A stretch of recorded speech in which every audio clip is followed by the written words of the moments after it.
Hi, welcome everybody to my Cities of Imagination Architectonic video of the week.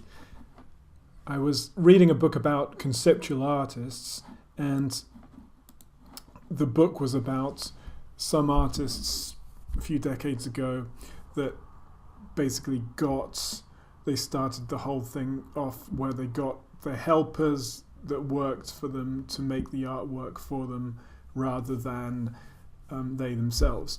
And that got me thinking, so I was been looking at AI and things like that, and I thought, wow, wouldn't it be, because I really like making graphic novels, but sometimes I don't really want to do all the nitty-gritty groundwork, which is fair enough, because I think artists, it's the idea, and especially if you're telling visual stories, it's the story as well, not so much all the little pen work and that kind of thing. So I always look for shortcuts, as it were. I like doing sketches, very quick sketches, but not laboriously long stuff, especially when I have to take it into digital work. Hence, that's why I'm using things like the new grease pencil and Blender. Anyway, so artists often have had people working for them to do a lot of the groundwork, if not to do the work for them. And I was looking at online, I knew there's a lot of AI, and there's somebody called Chris Valenzuela, sorry about the pronunciation, is it Valenzuela? And he's made this really cool, I think he works for Microsoft. Playing with the text-to-image generation tool is interesting. I made a small app to generate images in real time while you type. It's like having a visual translator. So this engine or algorithm, this website that's linked into this algorithm that this Chris Valenzuela has made, again, I think he works for Microsoft. I don't want to keep showing Twitter pages because, with copyright, even this could be copyright, I don't know. Anyway, it's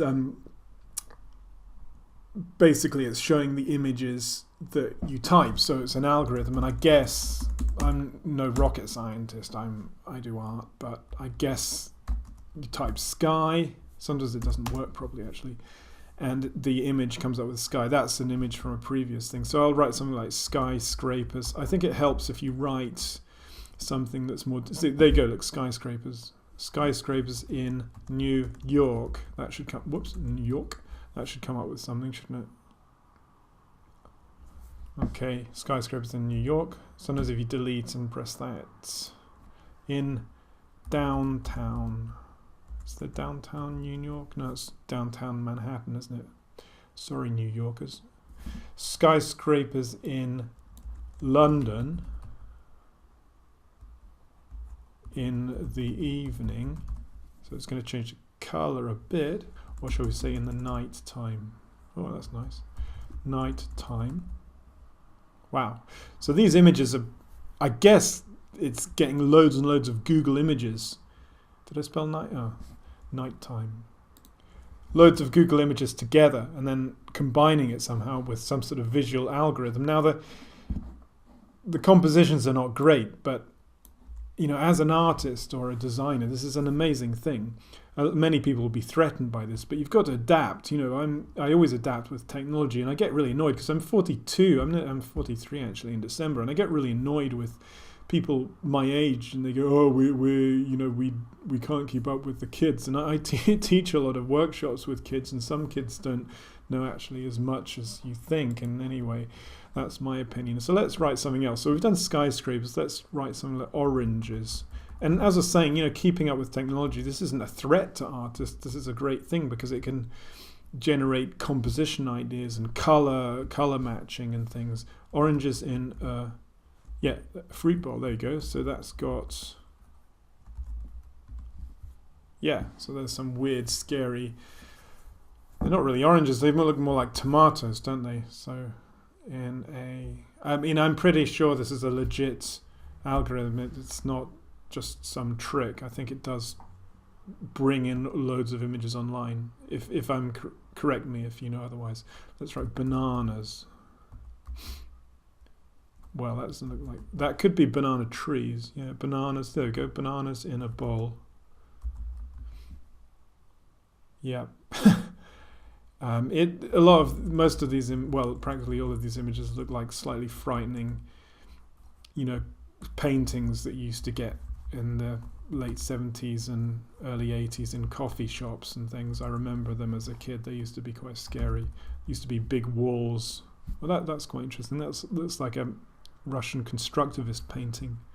Frightening early coffee. Why did I say that? I don't know. Frightening early coffee. I suppose I was talking about it. That was a bit strange. Let's try horror person. Ooh, that looks like a bit of a Francis Bacon. So you can see that it's getting quite. Oh, that's quite scary. You can see that it's getting quite interesting. Let's say lakes at sunset. Wow. Well, it's not that good, but look at this one. I mean, if you were an artist or an abstract artist, you could use that as a basis for some ideas and colors and things. Let's type architectonics.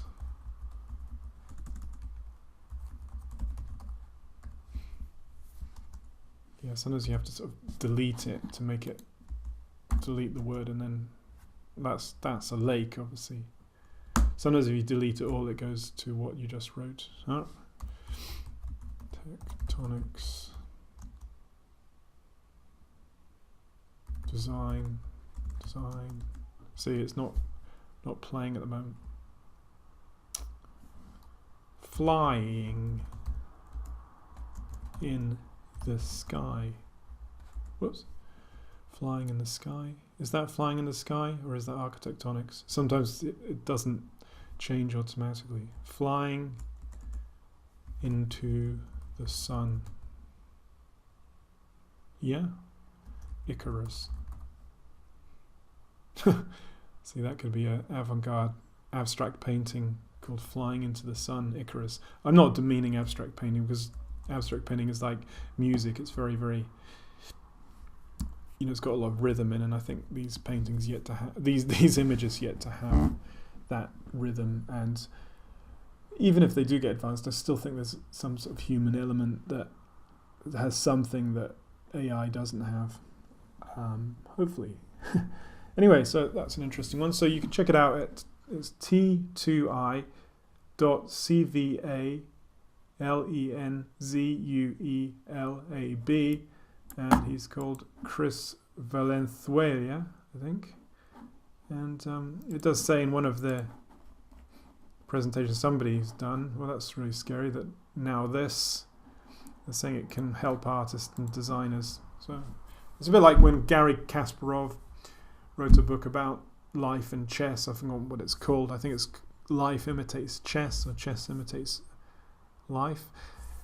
And he wrote that for chess players, they could play with computers. The computers could be the AI. They could play chess games with an AI machine as their partner, and then obviously the other person plays with an AI machine, and that adds the human element that allows for some kind of different things than the AI has. But as I say, AI is advancing rapidly. So anyway, thanks very much, and let me know what you think, and tweet some images if you've got some of these. Thanks, bye.